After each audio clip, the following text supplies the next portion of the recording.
Viralnya kasus kekerasan yang berujung tewasnya Nia Kurniasari, seorang gadis di Padang Pariaman, membuat Sumatera Barat menjadi sorotan publik.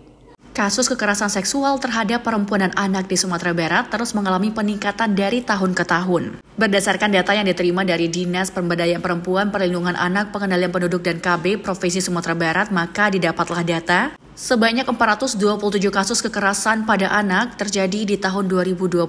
Kemudian meningkat menjadi 548 kasus pada tahun 2021. Pada tahun 2022 mengalami peningkatan kembali menjadi 567 kasus. Dan sepanjang tahun 2023 tercatat 855 kasus kekerasan terjadi terhadap perempuan dan anak. Sebanyak 614 kasus korbannya adalah perempuan dan sisanya 294 kasus lainnya dengan korban laki-laki. Sejumlah kasus kekerasan seksual yang terjadi belakangan ini memiliki korban mulai dari anak-anak, orang tua hingga orang dengan gangguan jiwa. Dan ya, yang baru-baru ini terjadi adalah kasus kekerasan seksual terhadap seorang gadis bernama Nia Kurniasari, seorang gadis penjajah gorengan berusia 18 tahun di Kayu Tanam, Padang Pariaman. Melihat banyaknya kasus kekerasan seksual pada anak dan perempuan ini, hendaknya dilakukan upaya mendesak aparat penegak hukum untuk menindak tegas pelaku kekerasan seksual yang semakin marak terjadi.